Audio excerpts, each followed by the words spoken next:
equations with parentheses. Okay, what you want to do is you want to get rid of that first times every divide by 3, divide by 3, divide by 3, divide by 3. So this is going to give me 18 minus 3f minus 4 is equal to 3f minus 4. Okay, so now what I want to do is I want to box my numbers. I want to circle my letters, box my numbers, my letters, and box my numbers. Remember, the rule we're using is the BCD rule. So I'm going to take care of my boxes first. Notice on the left side I got an 18 and a minus 4 there. So I can take 18 minus 4 and write one box. So 18 minus 4 becomes 14. Then we still have the minus 3f is equal to 3f minus the 4. Code the problem. Let's code the problem. We have a box, a circle, and a box. So again, continue work with the box. Now we have a 14 and a negative 4. You should realize that any negative number is the smaller number between the negative and the positive. So we always want to move the smaller of the two numbers. So we're going to add 4 to both sides. So right here we get 18 minus 3f is equal to 3f. Cross this out. So now I want to code the problem. I want to box my numbers and circle my letters. So remember, I want to get one box equal to circle minus 3. Move this minus 3. Move this minus 3f. When I move something, it becomes opposite. It becomes, in this case here, positive 3f. Remember, only the circles get the 3f's, just like the boxes only got the positive 4's. So right here we get the 18 is now equal to 6f. Now if I was to check this, notice I have one box equal to one circle. 6, 6, 6. So 18 divided by 6 is 3. Cross these out, and this gives me an f. So I have 3 is equal to f.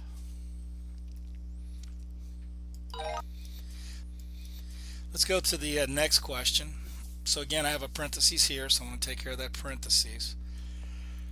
So I'm going to say 2s plus 4 is equal to 5 parentheses negative 4 minus 2s. Go ahead and multiply through the parentheses first. So I'm going to still have the 2s plus the 4 is equal to, this is going to be a negative 20 minus 5 times is 10s. Is 10s. Circle the letters. Box your numbers. Box your number. Circle your letter. Okay, remember the rule: B, C, D. Do your boxes first. Well, we have 4, negative 20. You should realize a negative number is always smaller when compared to a positive number. So the opposite of a negative 20 is a positive 20. So only the boxes get the positive 20. So I cross this out and I have 2s plus 24 is equal to a negative 10s. Now I want to code the problem. So I want to circle the letters and I want to box the numbers. So right here I'll go ahead and I'll subtract off the 2s because I want to get this box by itself. So I'm going to take a negative 2s, and that's only going to go underneath the circles. Cross this out. This leaves me with the 24. Negative 10 and negative 2 becomes a negative 12s. Now if I was to check this, I have one box equal to one circle. So now I divide both sides by a negative 12. This gives me a negative 2, and this is s. So I find that s is equal to a negative 2.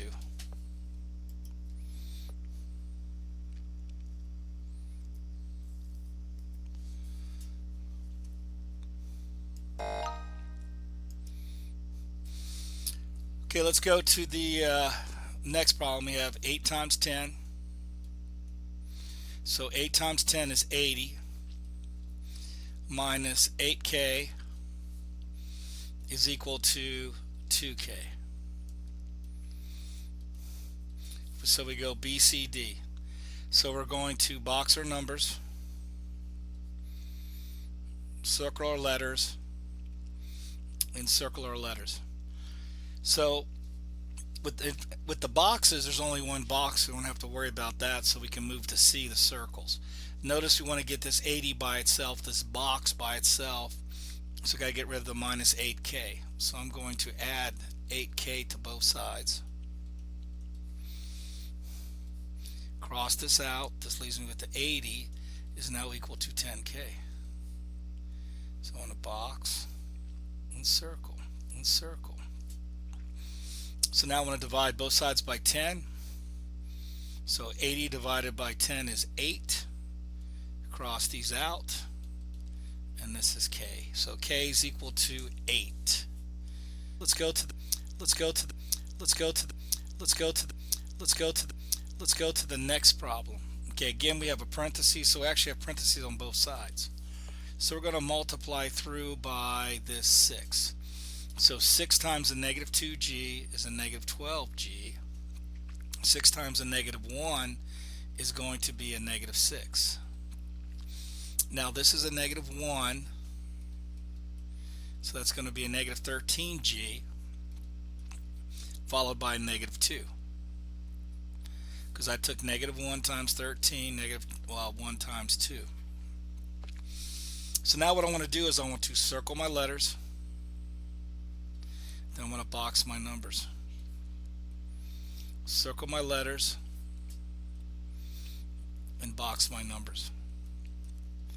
So again, I'm going to use the rule BCD.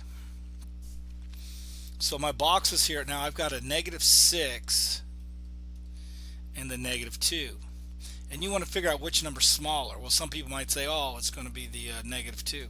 That's not correct. It's actually the negative 6 is the smaller. And the best way to determine that is you think of money. Because if you owe $2 and you owe 6, well, owing 2 and owing 6, what's better for you would be to owe 2. Because if you had to pick, which one would you pick? Well, you would definitely pick owing negative 2, not owing net. So whatever worst is the lowest. So owing $6 is more than owing $2. I'm going to make this a 6. I'm going to make this a 6. I'm going to make this a plus 6. And only the boxes get the plus 6. So let me finish drawing the line here. So now let's do the math. So right here we get negative 12g. The 6's disappear, and then we'll go a negative 13g, and then a negative 2 and a positive 6. Well, that's going to be actually a positive 4. So let's code the problem. So we circle all the letters, and then we box the numbers. Notice we have one circle here and one box, so we want this box to be by itself, so we have to move the negative 13. So we're going to add 13g, and only the circles get the 13g. So when I add here, I end up with 1g, and this is 4, and this is 4. So now if I test this, notice I have one circle, and then over here I have one box. So now let's finish the problem here. We'll divide by 1. So g is equal to 4.